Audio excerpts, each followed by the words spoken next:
Olá pessoal, eu sou Ivan Machado, professor aqui do campus Jorge Amado, e a minha área de formação é Ciência da Computação.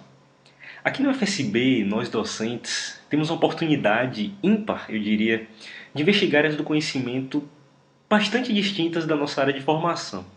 Aqui no FSB, por exemplo, um cientista da computação tem a oportunidade de conversar, de interagir, diria, ativa e facilmente com um antropólogo, com um economista, com um biólogo, com um pedagogo, só para citar algumas poucas áreas do conhecimento.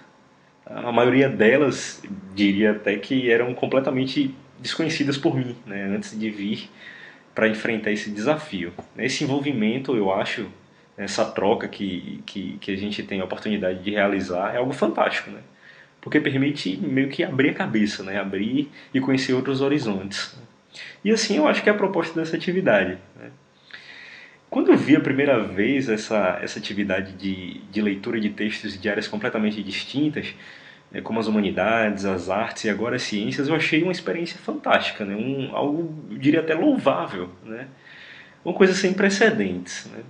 Então, nesse contexto, eu acabei recebendo a missão, espero entregá-la com algum louvor, né, de trabalhar um texto da minha área do conhecimento, que assim, de forma que vocês, estudantes, possam ter algum contato com um texto acadêmico da área de ciências, mais especificamente da área de ciência da computação. E assim vocês vão compreender um pouco as peculiaridades, né, o estilo, a estrutura, a forma, enfim, o que de um texto dessa área se espera que um autor tenha capacidade de desenvolver. Tá? Então a gente vai começar a ver um texto da área de ciência da computação a partir de agora. Vamos lá? Bom, o texto escolhido é um artigo que explora um tema bastante específico da área de ciência da computação, que é a engenharia de software, mais necessariamente a área de engenharia de requisitos. Eu falei grego, né? Mas não se preocupem não, que já já eu volto a explicar o que vem a ser a engenharia de software e o que vem a ser a engenharia de requisitos, tá?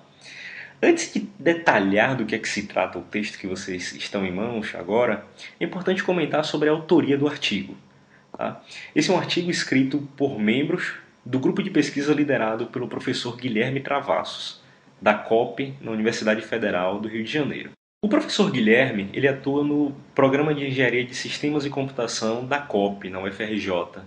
Ele também atualmente é pesquisador nível 1D do CNPq, o que o credencia como um dos pesquisadores mais prolíficos da área de ciência da computação em atividade no Brasil. Se formos olhar o currículo do professor, a gente vai encontrar algumas informações bastante interessantes, né, que vêm em linha com o que a gente vai discutir nesse texto, né. As pesquisas do professor Guilherme estão inseridas no contexto da engenharia de software dita experimental, né, atuando principalmente em temas como qualidade de software, verificação, validação e testes, ciência em larga escala, engenharia de aplicações web e sistemas ubíquos e pervasivos, além das áreas de simulação e engenharia de software, ambientes e ferramentas para apoiar o desenvolvimento e experimentação de software. Ele é o líder do grupo de engenharia de software experimental da COP e ele também faz parte da rede internacional de pesquisa na área de engenharia de software. Nesse artigo vocês vão notar ainda dois outros autores, né, o Rafael e o Wallace. Ambos trabalharam com o professor Guilherme, né, em seus projetos de pós-graduação, né, a nível de mestrado e doutorado. Então aqui a gente tem um artigo de um grupo que é bastante prolífico e que trabalha em temas que são temas estratégicos para a área de desenvolvimento de software. Quando eu recebi o convite para trazer um texto da área de ciências, necessariamente na área de ciência da computação, eu comecei a pesquisar algum texto que fosse muito bom e fosse escrito em português. E foi muito difícil encontrar esse texto muito bom escrito em português. Porque tem uma característica bastante peculiar na área de ciência da computação. É que a escrita dos artigos é majoritariamente realizada em inglês. Por que isso? Porque na área de ciência da computação é uma área que ela disse estar em franca expansão e é uma área que ela não tem fronteiras. E como a gente sabe, na área de ciências, o idioma franco é o inglês. né? O idioma padrão para escrita científica, escrita acadêmico-científica é o inglês. Então, aqui no Brasil não é diferente. Então, os bons pesquisadores da área da ciência da computação aqui no Brasil, eles costumam desenvolver suas pesquisas e documentar sempre em inglês, de forma que seja possível publicar os resultados da pesquisa é, em fóruns internacionais, né, quer revistas ou conferências, de forma que a abrangência do consumo dessas ideias não esteja limitadas ao nosso território nacional, mas sim que elas possam ser consumidas e reproduzidas por pesquisadores ou por praticantes da área de desenvolvimento de software que estão em outros países. Então, eu trago um artigo que ele foi publicado na edição do ano de 2010 do Simpósio Brasileiro de Engenharia de Software, que foi realizado em Salvador, que, curiosamente, tem o título em inglês, né? Embora o seu corpo esteja em português. Então, foi bastante proposital para fomentar a ideia de que textos acadêmicos, eles, na área de ciências, eles devem sempre preconizar o uso do idioma inglês, tá bom? Bom, o título do artigo em inglês é Activity Diagram Inspection on Requirements Specification. A gente pode traduzir como algo similar a inspeção em diagramas de atividade na especificação de requisitos. Antes que vocês me crucifiquem dizendo: professor trouxe um texto complexo, de difícil entendimento. Se eu fosse estabelecer uma escala, digamos, de 0 a 10 de dificuldade, eu atribuiria um 5, uma nota 5 para esse texto, né? Ele não é um texto tão fácil de se entender, mas ele também não é um texto tão complexo, né? Lembram-se que eu fiz uma promessa, na verdade, de trazer um entendimento do que vem a ser a engenharia de software.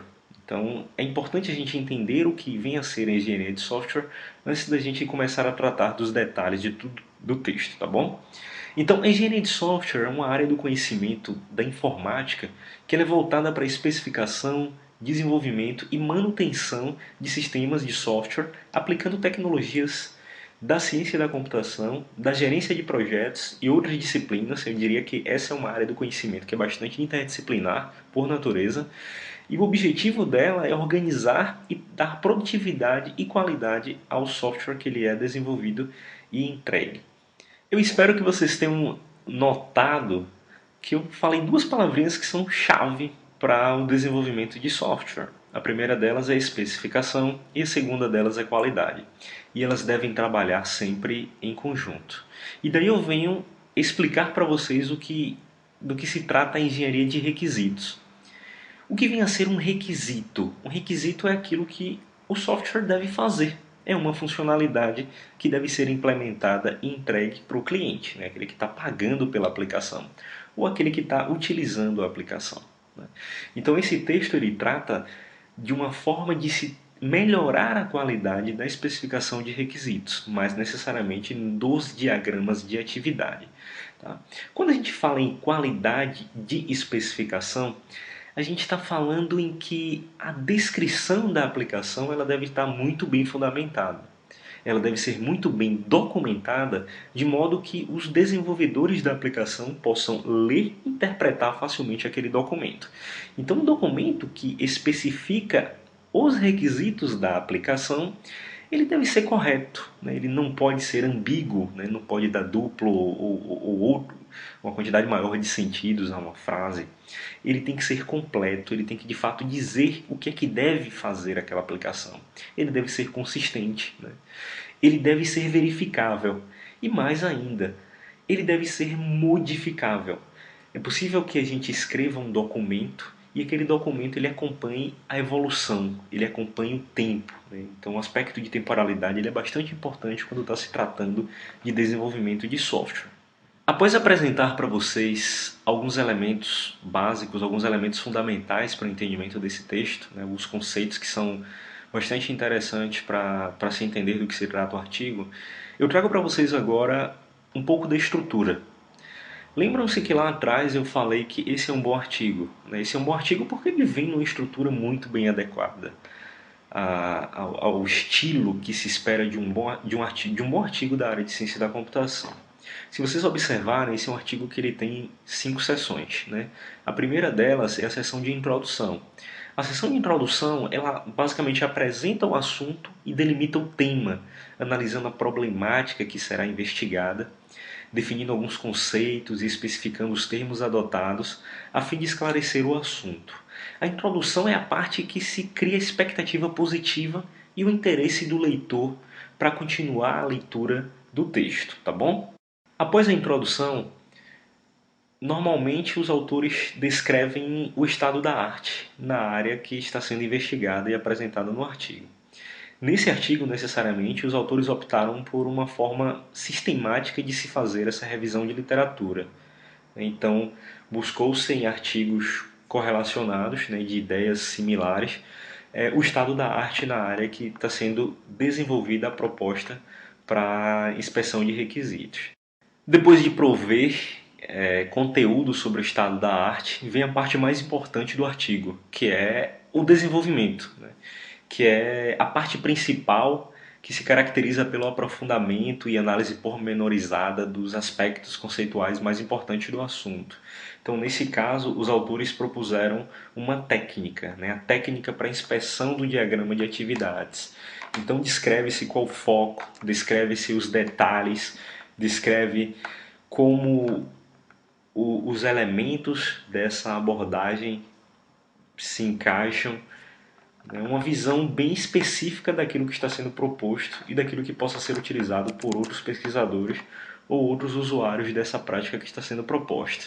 Então, nessa seção, que é a seção de desenvolvimento, quanto mais conhecimento a respeito, tanto mais estruturado e completo será o texto. A organização do conteúdo ela deve possuir uma ordem, digamos, sequencial progressiva, né, em função da lógica inerente ao assunto em questão. Uma vez detectada, determina a ordem a ser adotada. Então, como a gente está tratando nesse artigo de uma técnica de inspeção de requisitos, é interessante seguir uma sequência lógica das ideias, né, dos assuntos mais fundamentais até a parte mais complexa da técnica. Uma coisa importante a dizer é que, embora essa seja a parte dita de desenvolvimento, né, de descrever o que de fato foi feito nesse artigo, esse não é um termo usual. Tá? Se vocês observarem, o título dessa sessão é Uma técnica para a inspeção de diagrama de atividade. Tá? É o coração do artigo, mas não por isso ele recebe o nome de corpo do texto, corpo do trabalho, desenvolvimento ou alguma coisa similar. Ele deve ter sempre um título que seja alusivo ao que se propõe entregar nesse texto científico. Caso estivéssemos tratando de uma pesquisa de campo, né, do relato de uma pesquisa de campo, seria nessa seção onde detalharíamos itens como o tipo da pesquisa, a população, a amostragem, a instrumentação, a técnica para a coleta de dados, as técnicas para tratamento estatístico dos dados, a análise dos resultados, entre outros. A gente poderia, por exemplo, utilizar essa seção para inserir tabelas, gráficos, figuras que fossem alusivos à pesquisa que foi desenvolvida. Tá bom? Os artigos da área de ciência da computação eles apresentam uma proposta, né, o que a gente acabou de ver na seção 3. E normalmente o que vem após a proposta é uma demonstração que aquela proposta é viável, ou que aquela proposta de fato é funcional. Então, se vocês observarem aí na página 8, tem a seção 4 chamada prova de conceito. Então, essa seção ela demonstra a aplicabilidade da técnica que foi apresentado na sessão anterior. Então é bastante comum em um texto da área de ciência da computação, mais necessariamente da área de engenharia de software, se utilizar de artifícios de experimentação, né? ou de modo mais abrangente, de estudos empíricos, né? De estudos que comprovem que aquela proposta de fato é viável. Né? E aí a viabilidade, entendam como viabilidade econômica ou viabilidade de uso em larga escala, tá bom? E normalmente essa sessão ela é acompanhada de uma sessão que discute as ameaças à validade. Né? Então, a análise dos resultados, né, a partir desse estudo empírico que foi desenvolvido, no caso desse artigo foi uma prova de conceito, né? de que ele é de fato aplicável em prática, mas é interessante também analisar os contras, né? O que é que ameaçou a validade daqueles estudos, né? O que é que traz de possíveis complicadores à execução prática, né? Não basta só apenas mostrar o caminho feliz, né? É importante também apresentar quais cenários aquela proposta ela não é plenamente apropriada. E por fim, para ser a cereja do bolo, vem a conclusão, né? A seção de considerações finais do artigo. É nessa seção em que são apresentadas as conclusões que foram alcançadas com a pesquisa.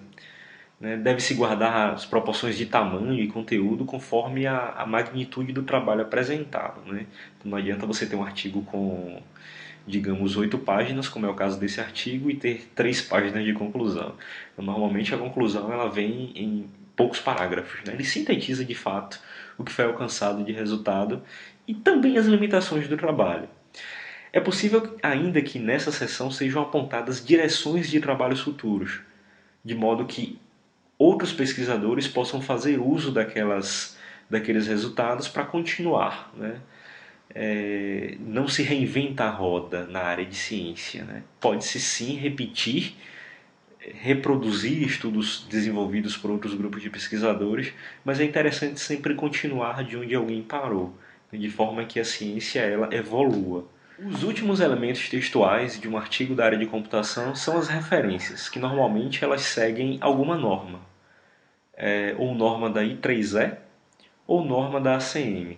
Ambas são sociedades científicas, a primeira é mais geral da área de engenharia eletroeletrônica e computação, e a segunda é a Sociedade de Computação Mundial, em que define algumas regras. Aqui a gente escuta muito falar em normas da ABNT. Né? Normas da ABNT são utilizadas para eventos e revistas nacionais, mas mesmo na área de computação a gente opta mais por fazer uso de regras mais aceitas globalmente, como a regrinha da I3E, que é essa que vocês estão vendo aí na última página do artigo, que ela descreve os autores, o título do trabalho e onde aquele trabalho foi publicado, seguido do ano. Eventualmente é possível também inserir informações sobre a editora que publicou o artigo. Bom, espero que vocês tenham compreendido a essência da estrutura de um texto acadêmico na área de ciência da computação. Boa leitura para vocês.